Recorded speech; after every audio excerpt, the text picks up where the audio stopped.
It's time to review Wonder Man. That's right, get your matchas ready. I am reviewing Wonder Man. I watched it this week. It's phenomenal. I'm really happy with it. We've not had a Marvel project for quite some time now. So, the plot. Aspiring Hollywood actor Simon Williams is looking to get his foot in the door into acting, but he's also a superhuman. After accidentally bumping into Trevor Slattery, an actor whose acting career is well behind him now. Yeah, he's the guy from Iron Man 3 who played the Mandarin. And Simon then learns about Von Kovac's new movie, Wonder Man. Von Kovac's this amazing director, and Simon hopes to get his foot in the door. Wow, Simon and Trevor's bromance, I guess you could call it, was so good in this. They work so well together. But Simon Williams, the main protagonist of this story, is so good. He carries so hard in this. Wonder Man, I have a lot of faith in Wonder Man for the future of the MCU, because just his powers are a 10 out of 10. They're fantastic. When we see them at his mum's house, where his brother, who I honestly didn't like, and it made me feel really bad for Simon. And then he just explodes and breaks the whole worktop. But yeah, that episode where they visit the birthday party at his mum's house and Trevor comes along, but we don't know if Trevor's really interested in being Simon's friend, or because he's working for the damage control people. But he's a good guy, really. He feels bad. And yeah, in the last episode, we also get Simon literally freaking out at the studio. And Trevor, he just sacrifices himself for him.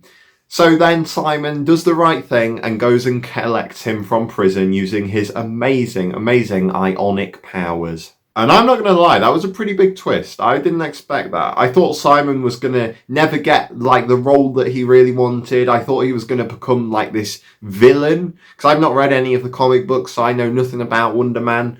But I thought he was going to become this villain because everyone was going at him for having superpowers. Imagine if Simon was like, I swear I'm just acting. I'm just acting. So Simon accidentally breaks the set and the universe just goes, plot twist. That explosion was probably the calmest meltdown in MCU history.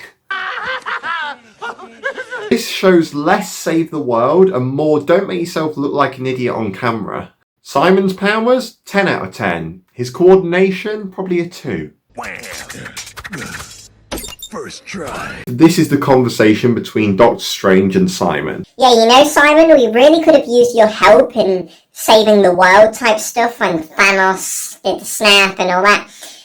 Simon then goes, but I want to be an actor! This is Simon auditioning for every role. Yeah, I was thinking maybe we could change the whole ending so that the main character doesn't die. I know you've worked hard on this script, but I think mine's better.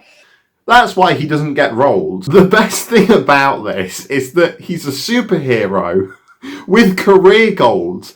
That's peak millennial. Also, moving on to Trevor, shouldn't he retire now? Like, he looks 80. Out of all MCU characters that could have came back for this role, it was Trevor. And I'm so glad that happened. Now probably the best episode of the whole show, the Doorman episode.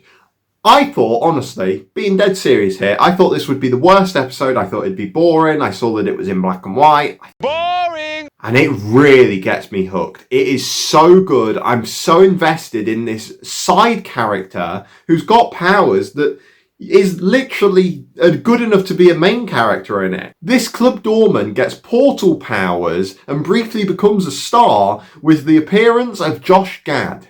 I mean, I was quite surprised seeing him in it as well. I really like him. So yeah, that episode basically explains why no superhero is allowed superpowers on set in Hollywood. But something I am confused with is, who's the audience for this? Because it's so different from what Marvel normally do. Like, it's not directed to kids, but it's also not directed to adults. It's very weird. I don't know who the audience is, but I'm one of them. And yeah, it is a gamble when Marvel do something different, because you get something like Ant-Man Quantumania or like Wonder Man. So if I could describe this show in one word, it would probably be Wonder Wow. And of course, I'm going to give this show an 8 out of 10. Thank you very much for watching. If you did enjoy, smash that like button, hit that subscribe button, and I'll see you in the next video.